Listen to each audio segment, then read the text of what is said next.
വാഹനം ഓടിക്കുന്ന ചിലർക്കെങ്കിലും അത്ര പരിചയമില്ലാത്ത ഒരു സംവിധാനമാണ് ഹെഡ്ലൈറ്റ് ബീം അഡ്ജസ്റ്റർ.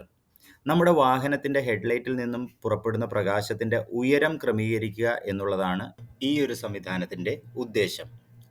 വാഹനത്തിൽ ഭാരം കയറുന്നതനുസരിച്ച് കാറിന്റെ പിൻവശം താഴുകയും മുൻവശത്തെ ഹെഡ്ലൈറ്റ് ഇരിക്കുന്ന ഭാഗം ഉയരുകയും ചെയ്യും.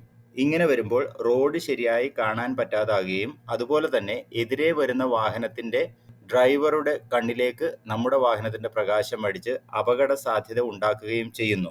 ഈ ഒരു സംവിധാനം എല്ലാ കാറുകളിലും ഉണ്ടാകണമെന്നില്ല. അതുപോലെ തന്നെ ചില പ്രീമിയം കാറുകളിൽ ഈ ഒരു ഫംഗ്ഷൻ ഓട്ടോമാറ്റിക് ആയിട്ട് അഡ്ജസ്റ്റ് ആവുന്നതാണ്. വാഹനത്തിന്റെ ഭാരം കൂടുന്നതനുസരിച്ച് ഹെഡ്ലൈറ്റ് ബീം അഡ്ജസ്റ്റർ 0 നിന്നും 1, 2, ഏറ്റവും ഭാരം കയറ്റുമ്പോൾ 3 വരെ ഇടാവുന്നതാണ്. പല കാറുകളിലും ഈ ഒരു സംവിധാനം വർക്ക് ചെയ്യണമെങ്കിൽ വാഹനത്തിന്റെ ഹെഡ്ലൈറ്റ് ഹൈ ബീമിൽ അഥവാ ബ്രൈറ്റ് ലൈറ്റ് ആയിരിക്കണം.